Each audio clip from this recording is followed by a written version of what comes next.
ખબરોમાં બન્યા રહેવા માટે બેલ આઇકોન દબાવો અને એબીપી અસ્મિતાને સબસ્ક્રાઇબ કરો.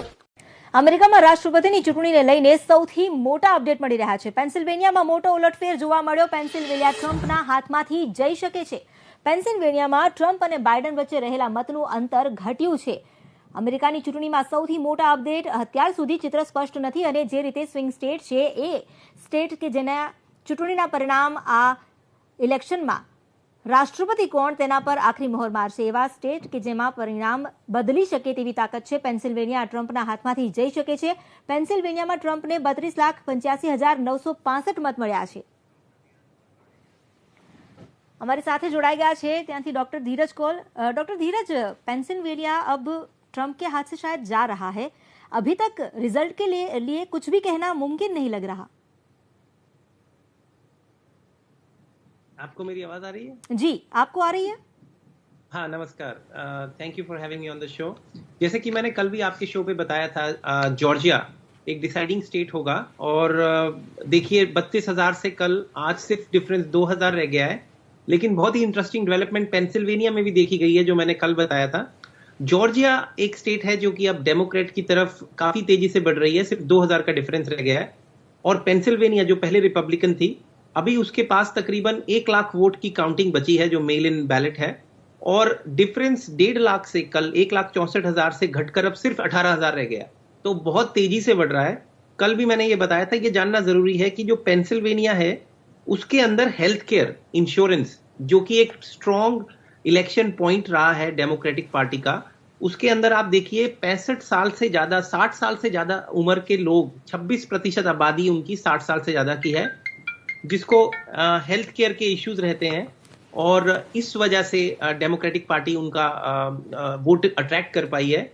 दूसरा है कि पॉवर्टी, 8% लोग 65 साल की उनकी आबादी के 8% लोग ऐसे हैं जो 65 साल की उम्र से ज्यादा हैं और गरीबी की रेखा से नीचे हैं.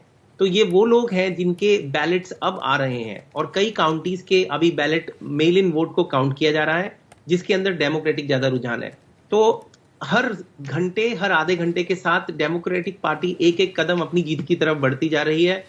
अब मेरा ज्यादातर विश्वास इसी तरफ है कि हो सकता है रात हमारी सुबह होने से पहले ही पेंसिल्वेनिया के रिजल्ट्स फाइनल करें कि किस डायरेक्शन में कितने मार्जिन से डेमोक्रेटिक पार्टी जीत जाएगी. क्योंकि अगर पेंसिल्वेनिया ले लिया तो डेमोक्रेटिक पार्टी की जीत निश्चित है, तब उसको नेवाडा की जरूरत नहीं है.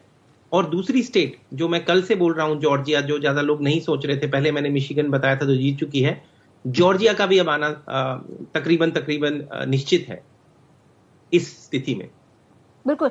जो आपने कल भी हमारी बात हुई तो आपने यही बोला था कि डेमोक्रेटिक पार्टी को सिर्फ एक स्टेट चाहिए, जबकि ट्रंप को सारे स्टेट में अपना काम दिखाना पड़ेगा. लेकिन अब जो रिजल्ट्स दिख रहे हैं उसके हिसाब से ये तो पक्का है कि डेमोक्रेटिक पार्टी जीत सकती है.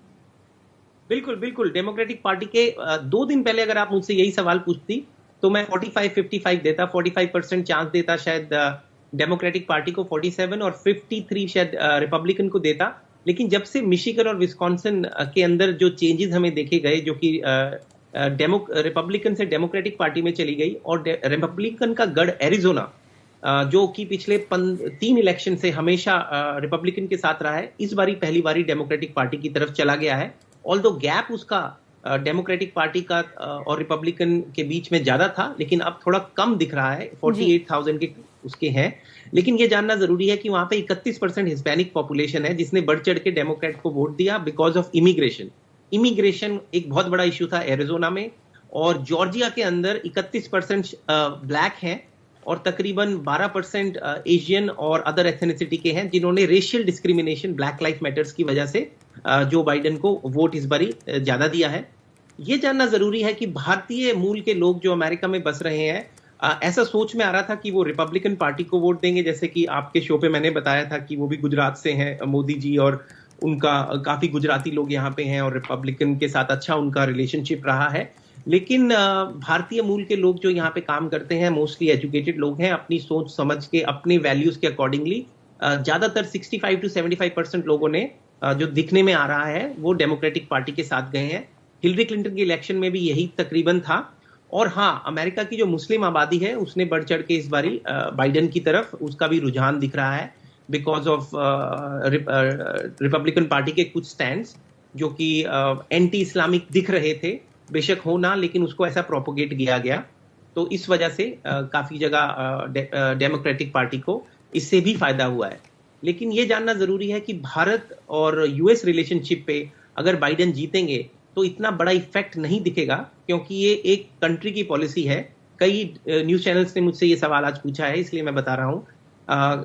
देखने में यह है कि बाइडेन ने जब हमारी न्यूक्लियर ट्रीटी हुई थी उस टाइम भी भारत का साथ दिया था। डेमोक्रेटिक पार्टी जनरली काफी भारत की डेमोक्रेटिक वैल्यूज से इत्तेफाक रखती है। तो भारत के लिए रिलेशनशिप में कोई मैसिव चेंज आना दिखता नहीं है इस समय।